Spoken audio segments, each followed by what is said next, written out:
I was in Jefferson City speaking at the Rally for Common Sense, and I was meeting with the prosecutor there in Jefferson City, who's a friend of mine going from way back in the day.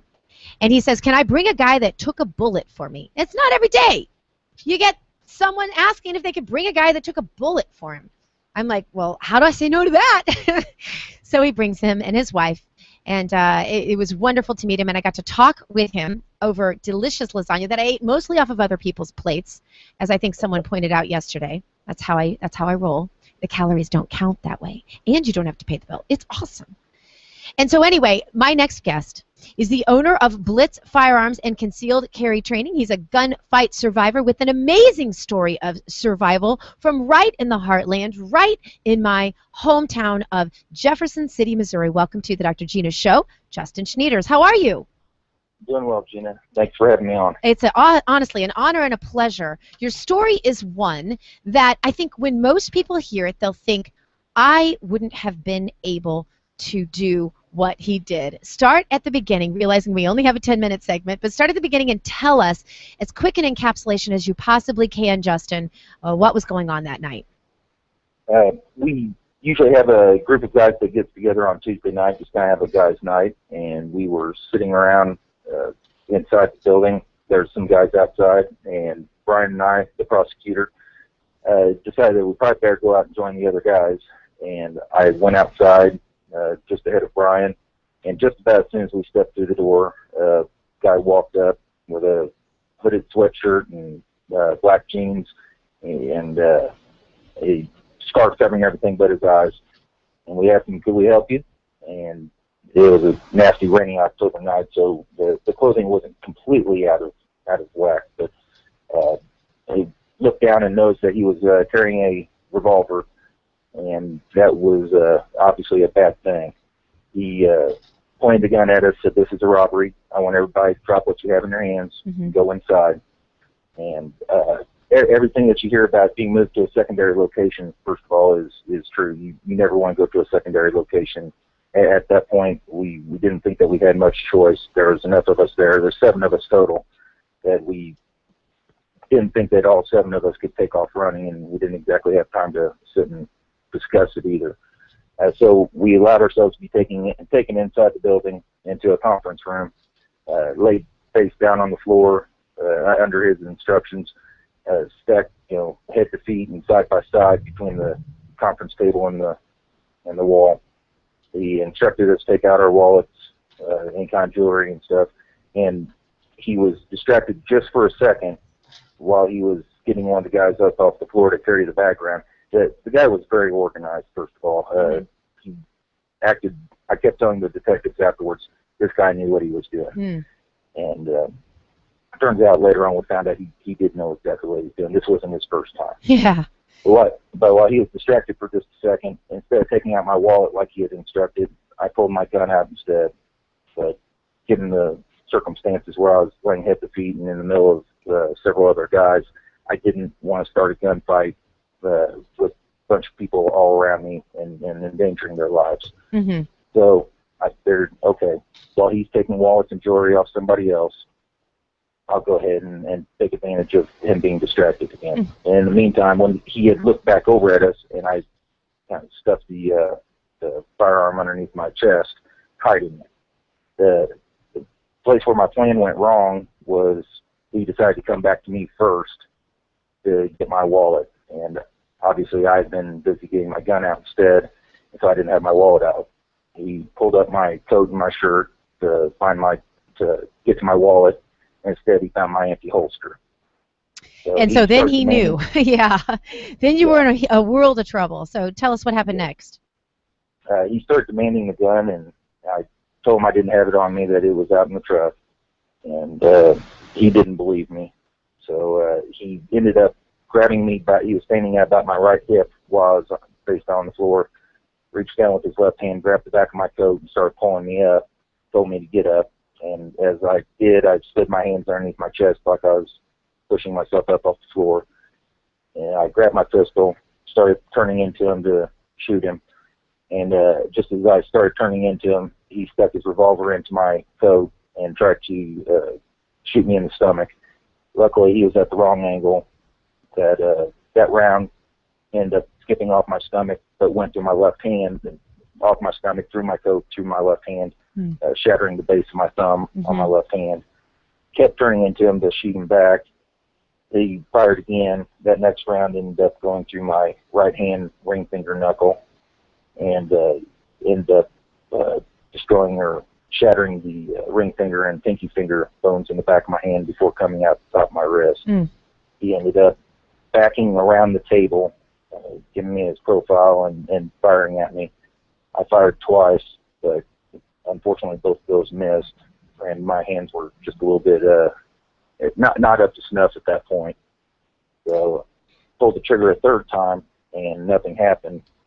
Ended up dropping down behind the table, cleared the gun, saw that I had ejected a live round, saw my hands at that point, and kind of realized what was going on. Oh, yeah. But I got back up, got back into the fight, got 2 more shots off while he was still firing at me, and both of those ended up scoring well enough to where they were able to follow the blood trail eventually to find him.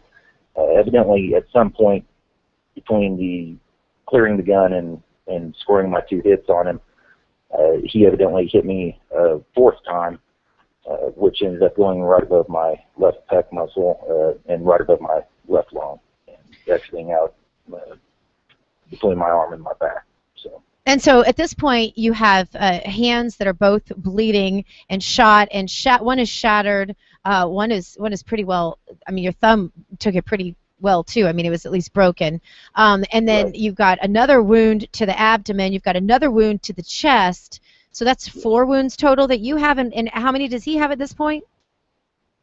2. I never, until after he went to the hospital, after they found him, he got the information as to how badly he had been hit. All I knew at that point was that he was gone. The only thing that ended that fight was him running out of ammunition. It was when he was standing at the door and I was getting my last 2 shots off on him. He pulled the trigger 3 times on that revolver and went click, click, click, and those 3 clicks were louder than all the gunshots that had been fired, which I had 4 and he had 5 shots fired. Okay, and so ultimately, tell us. I need you to just sort of encapsulate this for us, because I want to get to the end, because I want to ask you what your best advice is for folks who are confronted with that and what you might have done differently. Tell us where he is, what ultimately happened, and ultimately, really, how you survived this. First of all, where he is now, he is in prison for 75 years. We found out he was convicted of first-degree armed robbery, first-degree assault, felon in possession of a firearm, and armed criminal action. And the judge decided to run the sentences consecutively. And because of his prior criminal behavior and the fact that he had only been out of prison for 2 weeks when he decided to attack us. So he violated his parole on top of it, which means that he's not eligible for parole until he's served, I believe, 85% of his sentence. So it was in the 60-some years before he's even eligible for parole. As far as what I would do different, I've been at it a lot of times, and the thing about that I learned about gunfights is everybody has this perfect picture of what their gunfight would be if they had to defend themselves, and it's never going to be like that. They are so dynamic. Every little thing can change the whole outcome. One of my primary concerns was that I didn't want anybody else to get hurt, that it was my decision to defend myself and my friends, and I would have a hard time living with one of them being injured or killed. So I had that running through the back of my mind the entire time. So even though I've been told by some people, oh, I would have drawn right away, I would have taken this opportunity, they weren't there. They didn't understand that that would have endangered my friend. Oh, you're kidding. People said that to you? That's so rude. Yeah. You don't armchair quarterback a gunfight, okay? Wow. It's been done. Oh, wow. So ultimately, overall, moving while I was shooting would have been very advantageous. Using the table for cover a little bit more. The other thing is that I haven't had any law enforcement training. I haven't been in the military. I had not up to that point had any formal gun training. So, which also goes to show But the average person out there that chooses to defend themselves, they go out and practice, and they set up some, defensive type scenarios. They can effectively defend themselves.